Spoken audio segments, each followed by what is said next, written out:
ఈ కేవ్స్ చూసారు కదా, ఈ కేవ్స్ వచ్చి 1,00,000 year కేవ్స్ అండి, అంటే 1,00,000 సంవత్సరాలు ఏర్పడ్డ కేవ్స్ అండి. పురాణవస్థలు చెప్పిన లెక్కల ప్రకారంగా ఇదంతా నేచురల్ కేవ్స్ అనమాట. ఇది ఎవరు తయారు చేసింది కాదు. మరి ఇది ఎట్లా తయారైంది? ఓన్లీ వాటర్తో కొట్టుకుంటూ ఏర్పడ్డాది. వాటర్ ఎందుకు ఉంది కదా, ఇంత పైకి ఎట్లా వచ్చింది అనేది మన అందరికీ డౌట్. మనకి పెద్దవాళ్ళు శాస్త్రవేత్తలు చెప్తుంటారు చెట్లు పొట్లు ఎదుగుదల అయితే. మీకు ఐడియా ఉంది కదా, చెట్లు అంటే పొట్లాంటి కొండలు 1,00,000 సంవత్సరాల క్రితం అంటే చాలా భూమిలో ఉంది. ఆ రోజుల్లో వాటర్తో కొట్టుకుంటే దేని అనమాట. అక్క మహాదేవి కర్ణాటక రాష్ట్రం శివమొగ్గ డిస్టిక్ ఉడతడనే చిన్న పల్లెటూరులో జన్మించింది. ఆమె తల్లిదండ్రుల పేరు నిర్మలాదేవి సొంపేశెట్టి.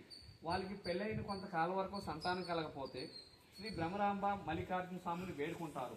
మాకు సంతానం కలిగితే అబ్బాయి పుట్టిన అమ్మాయి పుట్టిన నీకే సేవ చేసుకుంటుంది, ఈ జన్మంటూ మా అమ్మాయికి పెళ్లి చేయమని చెప్పేసి కోరుకున్నారు.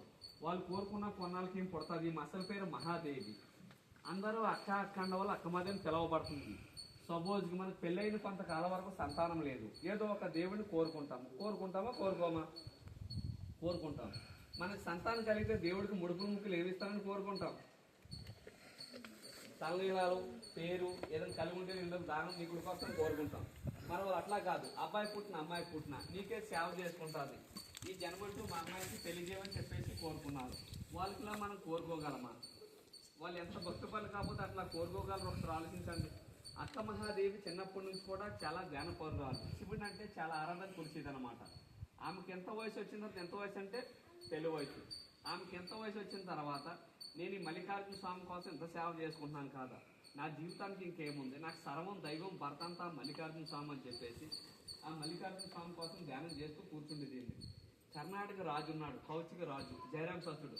అక్క మహాదేవి ఒక అందాన్ని చూసి పెళ్ళంటూ చేసుకుంటే తన్నే చేసుకోని చెప్పేసి తన రాజమంత్రితో కోరు పంపిస్తాడు. వాళ్ళని అమ్మ నేను పెళ్లి చేసుకోవాలనుకుంటున్నా, వాళ్ళ తల్లిదండ్రులకి మాట్లాడండి, వాళ్ళు ఒప్పుకొని పక్షంలో తల తీసేయమని చెప్పాడంటాను. ఒక్కప్పుడు రాజుల పరిపాలన మనకు తెలియదేం కాదు. ఇప్పుడు కూడా టీవీలో పేపర్లో మనం చూస్తూనే ఉంటాం. ఏం చూస్తుంటాం? ప్రేమించిన అమ్మ ఒప్పుకోకపోతే సంపేయడాలు, యాక్సిడెంట్ అప్పటికిప్పటికీ తేడా ఏమి చూసామా? లేదు. మంత్రి గారు చక్కమాదేవి తల్లిదండ్రులతో మాట్లాడతారు. మీ అమ్మాయిని రాజుగారు పెళ్లి చేసుకోవాలనుకుంటున్నాడు, మీ షరతులేంటని అడుగుతారు. మా అమ్మాయి శివుడి వరానికే పుట్టింది, శివుడికే సేవ చేసుకుంటా తప్ప ఈ జన్మంటూ మా అమ్మాయికి పెళ్లి చేయమని చెప్తారు. వాళ్ళు కోపంగా హెచ్చరించి వెళ్ళిపోతారన్నమాట. ఎందుకంటే అటువంటి మహారాజు మాటని ధిక్కరిస్తారని చెప్పేసి. అక్క మహాదేవి తల్లిదండ్రులు బాధపడుతుంటే అక్క మహాదేవి పూజా మందిరంలో చూసి మీరు ఎందుకు బాధపడుతున్నారో, అసలు ఏం జరిగిందని అడుగుతారు. ఇట్లా రాజుగారి సందేశం పంపించారా, ఇది సంగతి అని చెప్తారు. ఇది నా సంస్థ, నేను తేల్చుకుంటాను, మీరు ఎవరో బాధపడద్దు, ఎవరు రావద్దని చెప్పేసి అక్కడ నుంచి రాజుగారి దగ్గరికి వెళ్తాడు. వెళ్ళినప్పుడు రాజుగారి దగ్గరికి, రాజా నన్ను పెళ్లి చేసుకోవాలనుకుంటున్నారు కదా, నేను చేసుకుంటాను కాదమ్మా, నాకు 3 షరతులు కావాలి, ఈ 3 షరతులకి మీరు అంగీకరిస్తే నేను పెళ్లి చేసుకుంటా, లేదంటే చేసుకోని అంటారు. సరే నువ్వు చెప్పి నేను చెప్తానంటాడు. ఫస్ట్ షరతు ఏంటంటే మీ మతం నుంచి మా మతం మారాలి. అక్క మాతలు లింగాయత్తులు, రాజుగారి జయరాం సత్తుడు. రెండోది ఏంటంటే నేను పూజ మందులకి పూజ చేసుకుంటా, పూజ నుంచి వచ్చేవారు మీరు నన్ను తాకరాదు. మూడోది ఏంటంటే నేను దాన ధర్మాలు చేస్తా, నువ్వెంత చేస్తున్నావు దేనికి చేస్తున్నావు నువ్వు వాడకూడదు. ఈ 3 షరతులకి మీరు అంగీకరిస్తేనే పెళ్లి చేసుకుంటా, లేదంటే చచ్చమేర చేసుకుని ఉంటుంది. రాజుగారు కొన్ని రోజులు ఆలోచించి సరే అని చెప్తాడు. ఈ 3 షరతులకి మనలో ఎవరైనా ఒక అమ్మాయిని పెళ్లి చేసుకోవడం కోసం ఒప్పుకోగలమా?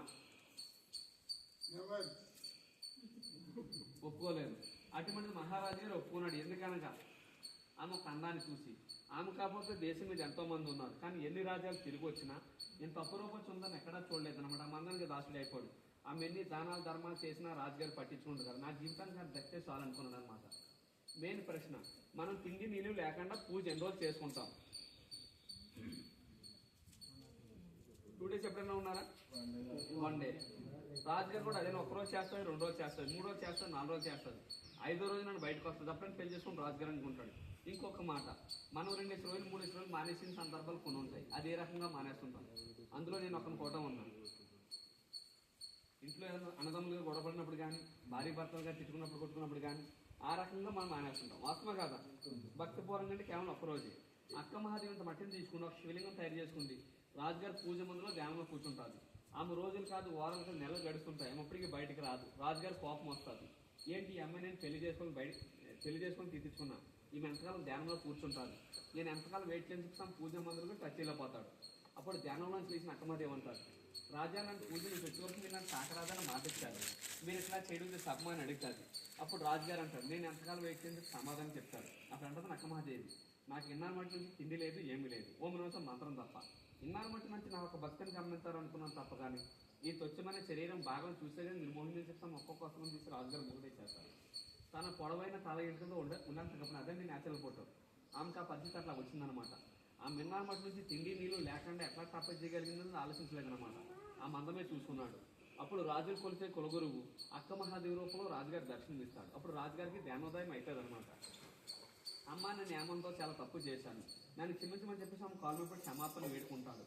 నారాజులో ఉన్న తల్లి నువ్వు ఎక్కడికి వెళ్ళొద్దు, నీకు ఏం కానీ నేను చూసుకుంటానంటే, లేదు నా స్వామి దగ్గరికి వెళ్ళిపోతానని చెప్పేసి కర్ణాటక నుంచి కాలి నడకన ఒంటి మీద నూనె పోగు లేకుండా ఇక్కడ మల్లికార్జున స్వామి దర్శనానికి వచ్చిందండి ఆమె. 800 సంవత్సరాల క్రితం అంటే ఈ నల్లమల ఫారెస్ట్ ఎట్లా ఉంది మాకు తెలియదు, ఇంకా చాలా తెగ ఫారెస్ట్ అని జంతువుల మధ్యన కూడా ఒంటరిగా వచ్చి ఈ మల్లికార్జున స్వామి దర్శించుకుంది. ఆమె తపస్సు చేసుకోవడానికి ఈ నల్లమల ఫారెస్ట్ అంతా ఎదుగుతుంటే ఆమెకు వస్త్రాలు లేవు, ఏ నరమానుడు కంట కనపడకూడదు, ఆమె తపస్సు ఎటువంటి భంగం కాకూడదని చెప్పేసి నల్లమల ఫారెస్ట్ అంతా ఎదుగుతుంటే వనదేవత ప్రత్యక్షమై అమ్మ నువ్వు ఒక దైవ సంకల్పంతో వచ్చావు, పలానా చోట ప్లేస్ ఉంది, ఆ ప్లేస్లో నువ్వు ధ్యానం చేసుకో, ఏ నరమానుడు నీ కంట కనపడని చెప్పేసి ఆమె నీ కేవ్స్ లోపల ఎప్పుడు వెళ్ళిపోయింది అంటాను. అక్క మహాదేవి కేవ్స్ లోపల 12 years తపస్సు చేసింది, అంటే 12 సంవత్సరాలు. ఆమె తపస్సుకు మెచ్చి భ్రమరాంబ మల్లికార్జున స్వామి ప్రత్యక్షమై ఒక స్వయంభూ శివలింగాన్ని నిలిపించారు కేవ్స్ లోపల. మన శ్రీశైలంలో ఉన్నది జ్యోతిర్లింగం అంటాం, ఇదేం స్వయంభులింగం. మన శ్రీశైలంలో లింగానికి 1000 రూపాయలు పెట్టి మనం అభిషేకాలు చేస్తుంటాం, లేదంటే పూజారులు చేస్తారు. కానీ ఈ కేవ్స్ లోపల ఉన్న లింగానికి నేచురల్గా అభిషేకం జరుగుతూనే ఉంటుంది. ఇక్కడ 365 రోజులు అభిషేకం పడుతూనే ఉంటుంది. కానీ ఆ పడే వాటర్ ఎక్కడి నుంచి వస్తుంది, ఎవరికి అభిషేకన ప్రశ్న అండి. ఇప్పుడు వరకు లింగం హైట్లో ఉంటుంది, కొండ మీద బొడుపు ఉంటుంది, ఆ బొడుపు నుంచి 10 minutes 15 minutes లోపల లింగం మీద పడుతుంది. లింగం ఇట్లా టచ్ చేయడం చూస్తే కనపడుతుంది. అది సహజసిద్ధంగా పడే అభిషేకం అయితే ఎవరో ముక్కును మైపరచదు, లింగం అయితే టచ్ చేయొచ్చు. ఆమె ఇక్కడ కొంతకాలం తపస్సు చేసి అదిలవనం చెప్పాను కదా, ఆమె అక్కడికి వెళ్ళి కొంతకాలం తపస్సు చేసి అక్కడే శివుల్లో ఒక జ్యోతి రూపాయలు ఐక్యమైపోయింది. మీలో శ్రీశైలం లింగం తాకిన వాళ్ళు ఎవరైనా ఉన్నారా ఇంత ముందు కానీ ఈ రోజు కానీ? లింగం తాకడానికి వెళ్ళిన వాళ్ళకి అయితే గర్భగుళ్ళే దగ్గర కనబడతాయి, మీరు చూసే ఉంటారు. మీరు గర్భగుళ్ళకి వెళ్ళేటప్పుడు ఫస్ట్ దూరం దాటినంటే లెఫ్ట్ సైడ్లో బ్లాక్ ఎక్కడ ఉంటుందా మక్కమాదేవి. లింగం తాకలేని వాళ్ళు ఎప్పుడైనా తాకడానికి వెళ్తే గమనించండి, రైట్ సైడ్ 2 విగ్రహాలు ఉంటాయి. యామారెడ్డి, మల్లమ్మ, చిత్రామప్ప, వీళ్ళ ముగ్గురు కూడా కర్ణాటక వాళ్ళే, మనకులాగా మానవ జన్మ ఎత్తిన వాళ్ళే. శ్రీశైలం గర్భగుడిలో పెట్టారంటే వాళ్ళు ఎంత భక్తపరులు అనేది ఒకసారి ఆలోచించండి. మనకలాగా మానవ జన్మ ఎత్తిన వాళ్ళ విగ్రహాలు తీసుకెళ్లి భూ ప్రపంచంలో ఎక్కడైనా చూసామా? శ్రీశైలం గర్భగుడిలో తప్ప ఎక్కడ లేవు. ఎంతో మంది గుళ్ళు కట్టిన వాళ్ళు ఉంటారు, వాళ్ళ విగ్రహాలు ఎక్కడ పెట్టడం చూసామా? పలానా వాళ్ళు కట్టించారని రాస్తారు. అంత భక్తపరులు కాబట్టి శ్రీశైలం గర్భగుడిలో దేవతల కింద కొలుస్తున్నారు. మేము శ్రీశైలంలో లింగం తాకే ముందు మనం ఫస్ట్ ఎవరిని తాకుతాం? అక్కమాదేవిని తాకి లోపలికి వెళ్తాం. ఇక్కడ అలా కాదు, లోపల శివలింగం ఉంటుంది, శివలింగం తాకిన తర్వాత అక్కమాదేవి దర్శించాలి, ప్రత్యేకత ఇది. ఇదండి రాతి శిలాతోరణం. తిరుపతిలో చూసుకుంటే 24 feet ఉంటుంది, ఇది 200 feet పొడుగు, 24 feet పడాలి, నేచురల్ డొడ్డి పంట. మన భారతదేశంలో కల్లా అతిపెద్ద రాతి శిలాతోరణం అంటే దిగుతుంది. ఈ కేవ్స్ లోపలికి 70 feet లోపలికి వెళ్తాం, 70 feet 40 feet నిలబడి వెళ్తాం, 30 feet బెండ్ వెళ్ళాలి. అక్కడ నుంచి 5-6 feet ఉంటుంది, ఇంతే ప్లేస్ ఉంటుంది. ఆ ప్లేస్లో స్టాండింగ్ ఉండాలి, ఒక సైడ్ క్రాస్కి వెళ్ళాలి, స్ట్రైట్కి అయితే నిలబడలేదు. కొంతమంది లావంటి వాళ్ళు ఉంటారు, కొంతమంది పొట్టన్న వాళ్ళు ఉంటారు. అక్కడ వెళ్తానికి ఉపయోగం ఏంటంటే, ఇప్పుడు నాకు పొట్ట లేదు, బయటకు ఉంటున్నా, పీల్చుకుంటే లోపలికి వెళ్ళింది వెళ్ళదా, అందుకే పీల్చుకోవడానికి ఇబ్బంది అనుకుంటే ఎరపాదాన్ని నొక్కిపెట్టి ఇలా పైకి లేస్తే ఆటోమేటిక్గా పొట్ట లోపలికి వెళ్తుందండి. అందరికీ ఈజీఫుల్లే.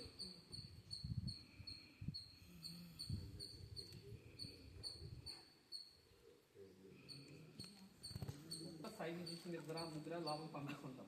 అందులో 2 వచ్చిన తర్వాత ఇంకొక లోపల తీసుకుంటాం. దయించి లోపలికి వెళ్ళి మనిషి తొందరగా రాలేదని గొడవ పెట్టదు. గొడవ పెట్టారనుకోండి వాళ్ళు దెబ్బతిని రక్తంతో బయటకు వస్తారు. చూసారుగా సైడ్ గోళ్ళు అలా ఉన్నాయి, లోపల ఇంకా చాలా షార్ప్గా ఉంటుంది.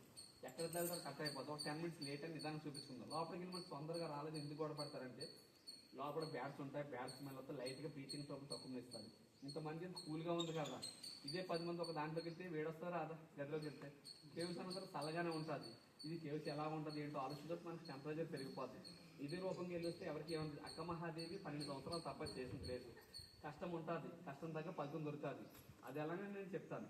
అక్క మహాదేవి 12 సంవత్సరాలు తపస్సు చేసిన ప్లేస్లో కనీసం అర్ధగంట గంట ఉండకపోతే మన జీవితానికి అర్థం లేదు.